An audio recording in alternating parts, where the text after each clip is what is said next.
Hello good morning everyone. देखिए अभी आपका ना प्रीलिम्स एग्जामिनेशन जो एचपीएस का है टू बी एक्सपेक्टेड है कि लास्ट वीक ऑफ जून में कंडक्ट कर लिया जाएगा, जैसे कि जनरली पिछले कुछ सालों से ट्रेंड है भी और करना भी चाहती है सरकार। तो दो डेट्स मेरे को लगता है काफी क्लोज है जिसमें पेपर कंडक्ट करवाया जा सकता है। 22 जून है, 29 जून है, लास्ट 2 वीक के जो है संडे आ रहे हैं। तो उसी को दिमाग में रखते हुए काफी हद तक आप लोगों की तैयारी हो चुकी है और आप में से कई सारे बच्चे हैं जिन्होंने पहले भी पेपर को अटेम्प्ट किया है। कुछ मार्जिन से पेपर रुक गया है या कुछ विद्यार्थी जिनका पेपर जस्ट मार्जिन पे 105 के आसपास की कट ऑफ थी, जस्ट मार्जिन पे क्लियर हुआ है पेपर।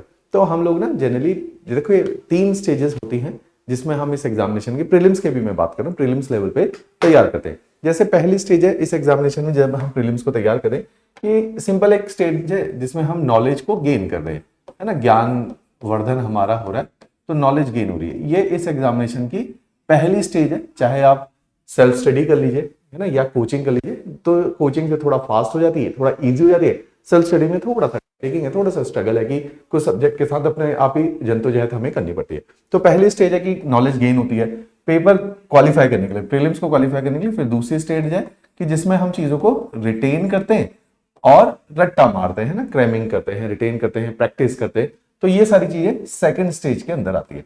थर्ड स्टेज है जब हम इसके बाद पेपर को अटेम्प्ट करते हैं और अटेम्प्ट उसी फ्रीक्वेंसी में और बैंडविड्थ के साथ करते हैं जो हमें एक्चुअली एग्जामिनेशन के अंदर करना है।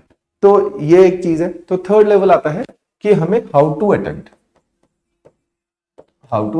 तो अटेम्प्ट के अंदर ये दोनों चीजों का ज्ञान लगता है कि आपको चीजें याद भी होनी चाहिए, आपने कॉन्सेप्ट, कोर कॉन्सेप्ट को पढ़ा हो, वो कॉन्सेप्ट आपको याद हो और उन कॉन्सेप्ट को आपको अप्लाई करना आना चाहिए, application of your knowledge and logic.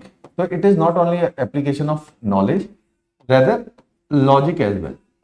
तो नॉलेज के ऊपर मैं आज बात नहीं करूंगा, मैं रैशनैलिटी से कैसे हम पेपर को अटेम्प्ट करें और लॉजिक से कैसे अटेम्प्ट करें ताकि हम अपने नेगेटिव मार्किंग को मिनिमाइज कर सकें। तो आपने कई बार देखा भी होगा कि जब हम लोग घर आते हैं तो घर आके दोबारा से अपने प्रीलिम्स के पेपर पे दृष्टि डालते हैं तो हमें लगता है अरे यार ये तो बहुत सारी ऐसे सिली मिस्टेक्स को हम लोग अवॉइड कर सकते थे पेपर के अंदर, जिसकी वजह से हमें फिर 1 और साल इंतजार करना पड़ा पेपर को क्वालिफाई करने के लिए।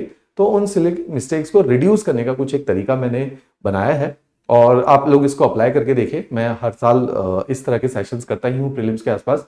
बहुत सारे लोग हैं जिन्होंने शायद ये सेशन पहले देखे होंगे, कुछ लोग हैं जो पहली दफे इस बात को सुन रहे हैं, उनके लिए बहुत महत्वपूर्ण है क्योंकि वो अभी इस जर्नी में, इस प्रोसेस में नए हैं। तो वो जितनी अपनी इन सिली मिस्टेक को और गलतियों को रिड्यूस करे उतना उनके लिए बेहतर है, एग्जामिनेशन को क्वालिफाई करना आसान भी है। तो इस चीज के लिए ये एक फ्लो चार्ट सा मैं आप लोगों के लिए बना रहा हूं। तो अब देखिए इसके अंदर हमने करना क्या है जो अभी मैं आपको बता दूं। पेपर को अटेम्प्ट करने के लिए देखिए मैं ना कुछ परसेंटेज कैलकुलेट करूंगा, आपको समझ आएगा कि पेपर में अब कई बार जैसे ना बच्चे जिनका पहला अटेम्प्ट है या इवन दूसरा भी है, पहली बार प्रीलिम्स क्वालिफाई नहीं हुआ तो अब उन्हें पता तो नहीं है पेपर कैसे क्वालिफाई करना है, या नॉलेज वाइज नहीं कि अटेम्प्ट वाइज। तो उनके लिए भी ये इंपॉर्टेंट है कि इस पेपर के अंदर कुछ परसेंटेज ऑफ एरर मार्जिन है। अगर हम उस परसेंटेज ऑफ एरर मार्जिन को क्रॉस करते हैं तो डिस्पाइट ऑफ द फैक्ट हमारे पास कितना ज्ञान है, अगर हम उस ज्ञान को अपने उस दिन एग्जामिनेशन में आर्टिकुलेट नहीं कर पाए, उसको उतार नहीं पाए, तो सारा ज्ञान धरा का धरा रह जाएगा। तो इसीलिए ये जो है परसेंटेज एरर मार्जिन को देखिए पेपर को पहले देखेंगे हम लोग सेट जब एग्जामिनर करता है, हम उसी फ्रीक्वेंसी पे पेपर को सेट करते हैं। तो हम किस नजरिए से, किस फिलॉसफी के साथ पेपर को सेट करते हैं और वहां कमीशन भी तकरीबन उसी फिलॉसफी पे पेपर को सेट करता है। और एज एन एस्पिरेंट आपको वो माइंडसेट समझना पड़ेगा इस पेपर को क्वालिफाई करने से पहले, है ना। वही वो माइंडसेट समझाने का मैं यहाँ पे आपको प्रयास करूंगा। उसी के साथ साथ मैंने एरर मार्जिन की बात करी। जिस तरह से पिछले 3 साल के पेपर को अगर मैं एनालाइज करूं तो एक वो विद्यार्थी जिसकी तैयारी का स्टैंडर्ड अच्छा है और वो स्टैंडर्ड पहुंचने में मिनिमम 1.5 साल लगता है, तो अगर किसी का वो स्टैंडर्ड अच्छा है तो उसको कई बार बच्चे पूछते हैं कि कितने क्वेश्चन करें, कि 70 करें, कि 80 करें, कि 90 करें। तो मेरे जहन में जो मुझे समझ आता है एक रेंज है, किसी के लिए नॉट नेसेसरी, कोई लोग 90-95 भी करते हैं, वो भी होता है। अगर आपका ज्ञान अच्छा है, आपका लॉजिक अच्छा है, आपका एप्लीकेशन अच्छा है तो आप ज्यादा भी कीजिए। औसतन एक विद्यार्थी को जिसकी 1.5 से 2 साल की तैयारी है उसको कितना करना चाहिए, जो मेरी दृष्टि है, थोड़ा बहुत इसके अंदर एक जो है हम लोग रेंज लेके चलेंगे फॉर द सेफर साइड। मेरे को लगता है वो विद्यार्थी जिसकी 1-2 साल की तैयारी है उसके लिए 75 से 80 जो क्वेश्चन है उनको ही अटेम्प्ट उसे करना चाहिए। 75 से 80 क्वेश्चन की एक रेंज है। इस रेंज में अगर हम लोग रहेंगे तो हम इस पेपर को क्वालिफाई कर पाएंगे। अगर हम 70 पे आ गए, देखिए अगर हम 70 पे आ गए तो हमें एक्यूरेसी के साथ ही करना पड़ेगा। अगर 70 है, अगर थोड़ा सा आप एरर ज्यादा करते हो तो you should go for 75-80 marks. कैसे पता चलेगा आप एरर ज्यादा करते हो कम करते हो, वो सभी मैं पूरा एक मैट्रिक्स बनाऊंगा। वो मैट्रिक्स आप अपने पास बना के अपने सामने पेस्ट कर लीजिए दीवार में, आपको उसी मैट्रिक्स के बाद ज्यादा क्लैरिटी रहेगी। अब ये देखिए एक ना, जो मेरा मानना है, इस परसेंटेज को लिख लीजिए। अगर पेपर क्वालिफाई करना है तो आप 20% से ज्यादा एरर्स नहीं अफोर्ड कर सकते, नॉट मोर देन 20%। इस चीज को लिख लिए, मैं कैलकुलेशन करके बताऊंगा, नॉट मोर देन 20% एरर्स आप अफोर्ड नहीं कर सकते। इन्हीं दो नंबर्स को पकड़ लेते है ना। मान लीजिए आप 70 क्वेश्चन को अटेम्प्ट करते, लेट्स अज्यूम कि आप 70 क्वेश्चन को अटेम्प्ट करते हो, तो उन्हीं 70 क्वेश्चन को अटेम्प्ट करते वक्त आप देखिए कि ये देखिए मैंने लिया, आपने 70 क्वेश्चन किए, 20% का एरर है ना। 20% का एरर में 70% पे पेपर नहीं निकलता। कैसे 20% का एरर कितना है कि 14 क्वेश्चन आपके गलत हो गए, यही 20% हुआ। लेकिन 56 क्वेश्चन तो आपके ठीक हो गए। अगर 56 क्वेश्चन ठीक हुए, एक क्वेश्चन 2 मार्क्स का, आपके कितने नंबर बने? 112 मार्क्स। ठीक है कैलकुलेशन। दूसरी तरफ देखिए, अगर आपके 14 क्वेश्चन गलत हुए, 14 क्वेश्चन की वेटेज होती है 28 मार्क्स, 1/3 नेगेटिव है, तो 28 का 1/3 नियरली 9 से ऊपर है, मैं मान लेता हूं फिर भी 9 मार्क्स है, तो 9 आपके नेगेटिव हुए, 112 आपके पॉजिटिव है। 112 में से 9 को घटा देते, आपके बन गए 103 मार्क्स। इतनी बने 103 में आपकी कट ऑफ क्लियर ही नहीं होगी कि आपने भाई 70 अटेम्प्ट कम नहीं होता, अच्छा अटेम्प्ट होता है 70 में 56 ठीक होना बहुत बड़ी बात होती है। और उस 56 में से भी अगर आप देखोगे कि जो गलत हो रहे हैं आपके 14 क्वेश्चन गलत है, तो 70 में पेपर नहीं निकलता है अगर आपका एरर मार्जिन 20% है। ऑन एन एवरेज मैंने देखा एरर मार्जिन मिनिमम ही होता है किसी का, बहुत अच्छे विद्यार्थी पुराने विद्यार्थी हैं, अगर वो 90-90 कर लेते हैं, उनका 20% के एरर मार्जिन में बहुत बढ़िया स्कोर बनता है, या 25% के एरर मार्जिन में भी अच्छा स्कोर बनता है। अब इसी में मैं कैलकुलेशन ले लेता हूं 75 की, ठीक है, 5 क्वेश्चन एक्स्ट्रा किए, 75 की कैलकुलेशन देखिए ध्यान से, 75 की कैलकुलेशन में यही फिनोमिना अपनाएंगे। 75 में 20% एरर है, इतने क्वेश्चन तो गलत हो ही जाते हैं 20%। और गलत क्यों होते हैं वो भी हम देखेंगे कि क्यों हो रहे भाई 20% क्वेश्चन गलत, क्योंकि ये स्वभाव है पेपर का कि वो क्वेश्चन गलत हो गए। 75% क्वेश्चन के अंदर 20% गलत हो गए, 20% होता है 15 क्वेश्चन गलत है, 15 क्वेश्चन की वेटेज है 30 मार्क्स, 30 मार्क्स का 1/3 है 10 मार्क्स, 10 आपके नेगेटिव हो गए। लेकिन अब यहां पे 60 क्वेश्चन तो करेक्ट हो गए, 60 क्वेश्चन करेक्ट होते आपको कितने मिले? 120 मार्क्स। आपके कुल मार्क्स कितने आए? 110। पिछले साल कट ऑफ कितनी थी? 105। कंफर्टेबली क्रॉस कर गए जी, कंफर्टेबली क्रॉस कर गए 5 मार्क्स के। तो आप 75 पे जाके, और मेरा ऐसा मानना है कि 20% से कम एरर मार्जिन बहुत कठिन है, बहुत रेयर, मैं ऐसे लोगों को जानता भी हूं, लेकिन उनकी संख्या बहुत ही कम है जो 20% से कम एरर मार्जिन पे काम कर रहे हैं। वो पेपर का स्वभाव अभी मैं डिस्कस करूंगा, उसके हिसाब से चलेंगे। तो पहली बात हमें ये मान के चलना पड़ेगा कि 70 से ज्यादा ही अटेम्प्ट करोगे, और ऑन एन एवरेज आप अपने को देखिए आप किस प्रकार के विद्यार्थी, अगर आपका एरर मार्जिन कम आ रहा है तो आपके लिए 70 मार्क्स ठीक है। कम का मतलब है कि 15% आपका एरर मार्जिन है, 12% एरर मार्जिन है, आपका 70 में भी हो जाएगा। अनुपम ऐसा नहीं होता, 75 से ज्यादा क्वेश्चन आपको करने पड़ेंगे ताकि 20% के एरर मार्जिन को आप एडजस्ट कीजिए। तो ये आपको हर पेपर के अंदर इस परसेंटेज को कैलकुलेट करना है, उससे आपको पता चलेगा कि आपको कितने क्वेश्चन अटेम्प्ट करने चाहिए, आप किस प्रकार के विद्यार्थी हैं। ये बहुत इंपॉर्टेंट फॉर्मूला है। अब देखिए पेपर की फिलॉसफी को समझिए। फिलॉसफी ऑफ द पेपर के हिसाब से अगर हम जाए, प्रीलिम्स की मैं बात कर रहा हूं, प्रीलिम्स। अब इस फिलॉसफी ये कई लोगों के साथ तो डिस्कस की जा चुकी है, कुछ लोगों के लिए पहली दफा ये फिलॉसफी शेयर हो रही है।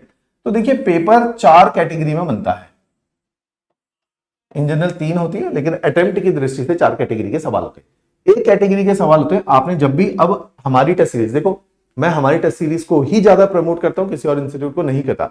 उसके लिए ये रीजन है कि हम चाहते हैं कि हमारा ही टेस्ट सीरीज जो है आप लोग परचेज कीजिए या अटेम्प्ट कीजिए। उसका रीजन है क्योंकि वो टेस्ट सीरीज उसी साइकोलॉजी के साथ, उसी डिफिकल्टी, उसे इवन बियॉन्ड, आपको पता ही है, उससे डिफिकल्टी लेवल हमारी हिमाचल की टेस्ट सीरीज से थोड़ा हिमाचल के जो एक्चुअल प्रीलिम्स का पेपर है उससे थोड़ा बियॉन्ड ही हमारी डिफिकल्टी लेवल है, वो जानबूझ के रखा गया है ताकि यू शुड फील कंफर्टेबल जब भी आप इस पेपर को अटेम्प्ट कीजिए। अब एक कैटेगरी होती है डी कैटेगरी। ये जो डी कैटेगरी है, it is these are question most difficult. हर कोई इसको नहीं कर सकता, जिसकी बहुत ज्यादा अच्छी तैयारी वही लोग इसको करते हैं। Most difficult, these question are suppose to be left. ये ध्यान रखना, ये क्वेश्चन आपने छोड़ने, अभी मैं बताऊंगा भी क्यों छोड़ने। इन क्वेश्चन में ये ऐसा क्वेश्चन है जो आपने कभी सुना ही नहीं है, जिसका आपको कोई आइडिया नहीं है, लेकिन ये सिंगल लाइनर है। आप क्या करते हैं एज एन एग्जामिनर, मैं अपने को भी इसमें इंक्लूड करता हूं, हमने, और इन क्वेश्चन की परसेंटेज जनरली होती है 15 से 20%, वेरी करती है 15 से 20%। That comes out to be 15 से 20 सॉल्व क्वेश्चन है। 15 से 20 क्वेश्चन ऐसे होते हैं जो बिल्कुल ही, जिनका आपको कोई ज्ञान नहीं है। इनमें से 2-4 एचपीजीके के होंगे, 5-6 करंट अफेयर के होंगे, ज्यादा कहां। अच्छा, सबसे ज्यादा ऐसे क्वेश्चन की पॉसिबिलिटी कहां से आती है? सबसे ज्यादा ऐसे क्वेश्चन आते हैं करंट अफेयर से। ध्यान रखिए, करंट अफेयर से सबसे ज्यादा मात्रा में। फिर आते हैं जीएस। जीएस में आजकल ऐसे क्वेश्चन कहां से आ रहे हैं? हिस्ट्री कि रैंडम ही कोई फैक्ट पूछ लिया मॉडर्न इंडिया का, रैंडम ही कोई कल्चर के बारे में बात पूछ ली, कुछ रैंडम ही ज्योग्राफी की कोई लोकेशन पूछ ली, कोई ऑब्सक्योर कॉन्सेप्ट पूछ लिया। बहुत बहुत सारा ज्ञान है दुनिया के अंदर, कुछ भी पूछा जा सकता है, तो ये वो ज्ञान है। थर्ड नंबर पे एचपीजीके के ऐसे आजकल 3 से 4 सवाल आ रहे हैं जो हमारी किताब में नहीं होंगे, बलोकरा में नहीं होंगे, मार्केट में और 50 पब्लिशर की किताबों में नहीं होंगे। 3-4 ऐसे रैंडम फैक्ट्स है। इन सबकी संख्या मिला के 15 से 20% है। ये मोस्ट कैटेगरी डिफिकल्ट है। देखने में सरल लगेगा, आपको लगेगा सुना सारा लग रहा है, लेकिन ऑप्शन तो कोई ज्ञान ही नहीं है। आप जस्ट फॉर द सेक, अच्छा यार एचपीजीके का क्वेश्चन है, कुछ तो सुना ही होता है। अच्छा यार करंट अफेयर में कुछ इन्होंने स्पोर्ट्स के बारे में पूछ लिया, थोड़ा याद आ रहा है, लेकिन सटीक कुछ नहीं पता, तो रैंडम तुक्का मार दिया। मेरे दृष्टि में आप इससे बचिए, डी कैटेगरी से। आपका पेपर खराब डी ही करवाएगा और कोई पेपर खराब नहीं कराएगा। डी कैटेगरी का क्वेश्चन आपके पेपर का नाश कर देगा। इस डी कैटेगरी के क्वेश्चन को आप देखिए क्या करना है कि अगर आप इसको अटेम्प्ट करते हो तो चांसेस, क्योंकि आपने बिल्कुल नहीं सुना, 4 में से एक ऑप्शन के करेक्ट होने की प्रोबेबिलिटी कितनी है? 25%। आपका आंसर सही होने की प्रोबेबिलिटी कितनी है? 25%। बहुत कम है कि 4 क्वेश्चन करोगे तो शायद एक क्वेश्चन ठीक होगा, 3 गलत होंगे तो 0 पे लेकर आएगा। तो ऐसे रिस्की डोमेन को मत कीजिए। मेरा आपको सजेशन है, जब भी हमारी टेस्ट सीरीज को अटेम्प्ट कीजिए, किसी भी सब्जेक्ट की कीजिए, फुल लेंथ की कीजिए, उसको मार्क कर दो ABCD। अभी बताऊंगा ABCD क्या है।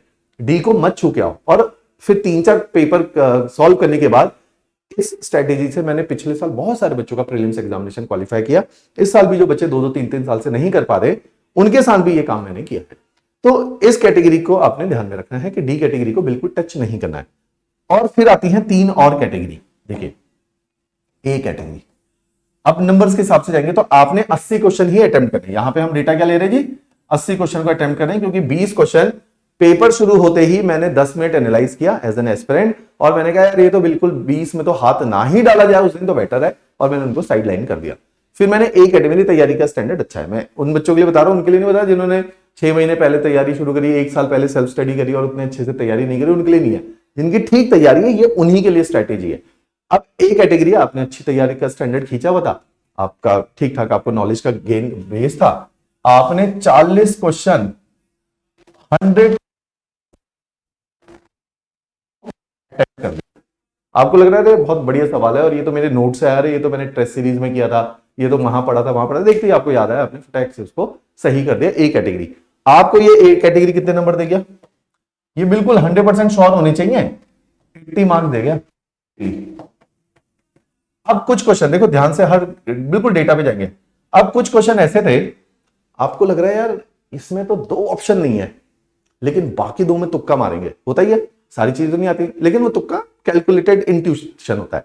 आपने कहा अच्छा 24 क्वेश्चन ऐसे थे, मान लीजिए एक डेटा लेते, 24 ऐसे थे जिसमें आप 50% डेटा था। अब ये नॉलेज से ही तो आया कि 4 में से 2 ऑप्शन नहीं है।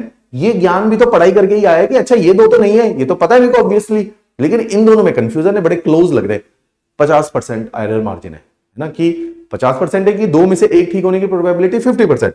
आपने चांस ले लिया और चांस में क्या हुआ, 12 तो ठीक हो गए, लेकिन 12 गलत भी तो हो गए। अब आपकी परसेंटेज मार्जिन यहां से आने लगी जो 20% है, कि हो गए ना 12%। तो ये सारी कहानी है। तो 12 क्वेश्चन गलत हो गए, इनकी वेटेज थी 24 मार्क्स। क्वेश्चन 2 मार्क्स का है, 24 मार्क्स का 1/3 8, तो आपने -8 अभी कमा दिया हाथ के। लेकिन 12 क्वेश्चन ठीक भी हुए, 12 ठीक है तो इंटू 2, 24 नंबर कमाए भी तो हैं। 80 पहले कमा लेते, लिखते जाओ, 80 कमाए फिर 24 कमाए, नेगेटिव देखो माइनस कितना था 8, इसको डिलीट कर देते हैं, बाकी नहीं तो कंफ्यूजन करता रहेगा आप लोगों को ये। तो नेगेटिव देखते जाओ परसेंटेज वाइज ना, नेगेटिव हो गए -8। अच्छा जी, अब सी कैटेगरी के क्वेश्चन, सी कैटेगरी के वे क्वेश्चन है, मान लीजिए 16 क्वेश्चन और थे जिसमें आपको लगता था, अब देखो ये रिस्की कैसा है, आपको लगता था यार सी कैटेगरी के अंदर, इसके अंदर मुझे जो है एक ऑप्शन तो बिल्कुल श्योर है, ये नहीं है, लेकिन 3 में से एक करेक्ट है, तुक्का बहुत भारी है, 30% प्रोबेबिलिटी है सही होने की, लेकिन हम चांस लेंगे क्योंकि हमें 80 के स्कोर पे जाना है, नहीं तो हमारे ये 16 तो छूट रहे, पहले ही हम 20 छोड़ के बैठे, तो 36 क्वेश्चन छोड़ने का मतलब है 74 क्वेश्चन अटेम्प्ट करना, रिस्की डोमेन हो जाएगा, है ना। तो इसीलिए सॉरी 64 क्वेश्चन अटेम्प्ट हो रहे, तो रिस्की डोमेन हो रहा है ना, इन दोनों को मिला के 64, तो हमें अटेम्प्ट करने पड़ेंगे, मजबूरी है हमारी। इन 16 को अटेम्प्ट किया, इसमें से मान लीजिए आपके 7 करेक्ट हो गए और 9 इनकरेक्ट हो गए, 9 गलत 7 करेक्ट हो गए ना, इसको चाहे और कम कर लो, 6 और 10 का भी कर लेंगे अभी डेटा। अब 1/3 की है 16 का, अगर 1/3 करें तो 6 मार्क्स 7 मार्क्स 7 बनेगा, है ना। ऐसे ही 9 जो है उसका 2/3 बनेगा। तो अगर 7 करेक्ट हुए तो आपने कमाए 14 मार्क्स, लेकिन 9 इनकरेक्ट हुए तो 18 की वेटेज डिवाइडेड बाय 3, तो -6 यहां पे भी उठा के ले आए, अगला -6 और प्लस कितना था ये 14। अब नंबर लगा लेते हैं, अब आपके नंबर कितने हैं, 80 के साथ जोड़ो 24, 104 नंबर, 104 के साथ जोड़ो 114, तो 118 मार्क्स आपके बने। लेकिन कुछ गलत भी तो हुए, तो गलत कितने हो गए -14, तब भी जाके आप 104 मार्क्स पे पहुंचे, तब भी जाके आप 104 मार्क्स पे पहुंचे, कितना जो है क्लोज हो गया। तो 80 करने के बाद अब देखो ये है एरर मार्जिन की कैलकुलेशन, कि मींस कि अगर आपके यहां पे -8 है ना, 12 क्वेश्चन गलत और यहां 9 क्वेश्चन, टोटल क्वेश्चन कितने गलत हुए 21 क्वेश्चन, 80 का 21 कितना हुआ 25% के आसपास, तो ये बहुत बड़ा एरर मार्जिन। आप देखो इसलिए गेम बहुत ज्यादा क्लोज आती है, इसीलिए हमें थोड़ा ज्यादा अटेम्प्ट, जो मैं कह रहा हूं ना कि 70-75 के बियॉन्ड जाना पड़ेगा।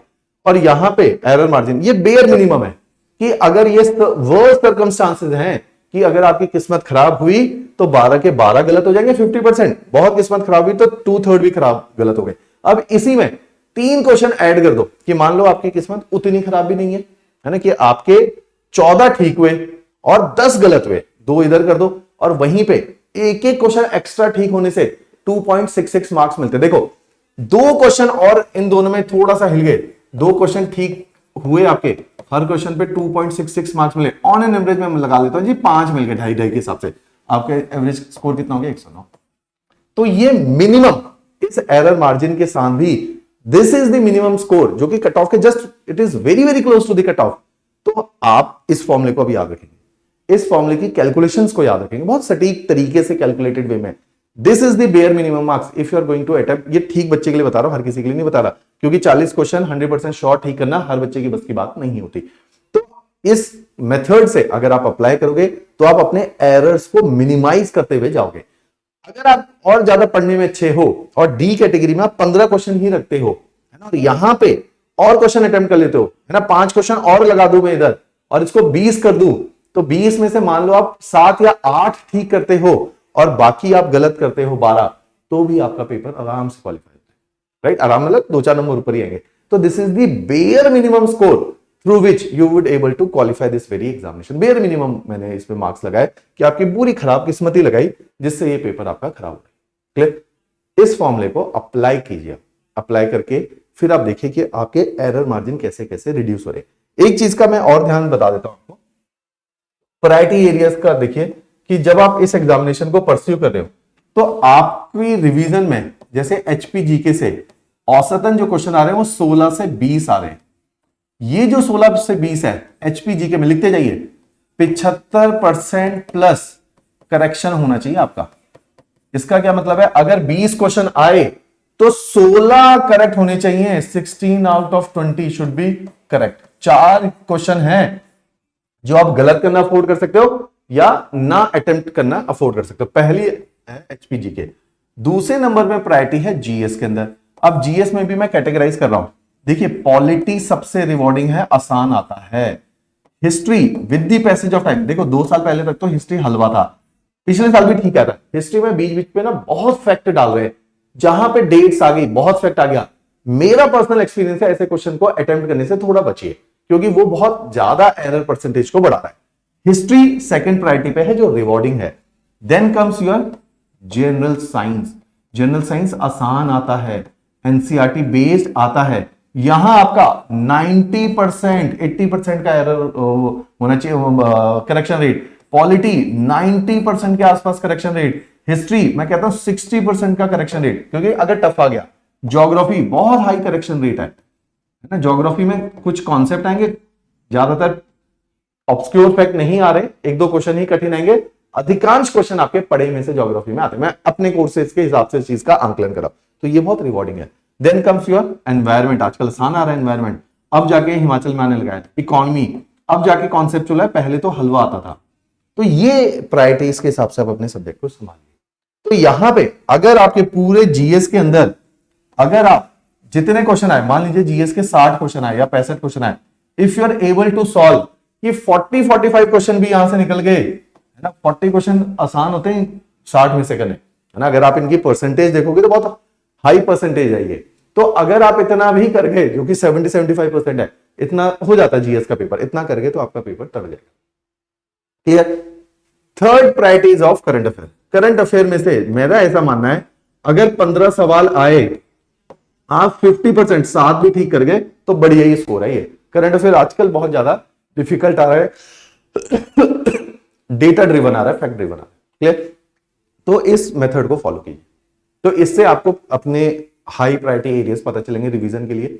साथ ही साथ आपको ये करेक्शन मेथड पता चलेंगे, किस तरह से हम जो है कैलकुलेट करें। आप लोग इस मेथड को कैलकुलेट करके आपको मल्टीपल पेपर में इसको अप्लाई करना पड़ेगा। टेस्ट सीरीज इसका एक अच्छा माध्यम है, टेस्ट सीरीज में अप्लाई करके देखो, वहां से आपको पता चलेगा कि आपकी क्या परसेंटेज है। कि आपको 80 करनी, जैसे मैंने अभी निकाला, आप देख रहे हो 80 में तो बहुत मार्जिन सा आ रहा है मेरा हर बार। 2-3 पेपर में देख लिया 80 में तो मार्जिन आ रहा है, 85 करके देख लेते हैं एक बार, तो 85 पे शिफ्ट हो जाओ। वहां पे देखो अच्छा यहाँ तो कंफर्टेबली निकल रहा है, 2-3 पेपरों में 85 किया, ये मेरे लिए फिट बैठ रहा है। अच्छा मैं तो एरर ही नहीं कर रहा हूं या कर रही हूं, तो मैं 70-72 में भी तो निकल रहा है पेपर आराम से, जब मेरा एरर मार्जिन ही 10% है। मैं अननेसेसरी अननोन टेरिटरी के अंदर क्यों वेंचर करूं, राइट। तो आप अपना देखिए कि कितना जो है आपको पेपर अटेम्प्ट करना बन पा रहा है, राइट। इसके अलावा अगर कोई भी कंफ्यूजन है तो कई सारे विद्यार्थी मेरे साथ बात कर ही रहे हैं, मैं उनके साथ बात कर रहा हूं। तो अगर आपका प्रीलिम्स बार बार फंस रहा है तो मेरे को एक बार, चाहे हमारे अपने ही बहुत सारे बच्चे, कि हमारे भी कौन सा सभी बच्चों का आप लोगों का हो ही रहा है, तो अगर आपका प्रीलिम्स बार बार फंस रहा है तो बिल्कुल घबराना नहीं है, शर्म नहीं महसूस करनी, डोंट फील शाय, है ना। डू विजिट मी, अगर आप दूर बैठे तो डू कॉल मी, राइट। चलिए, थैंक यू भैया।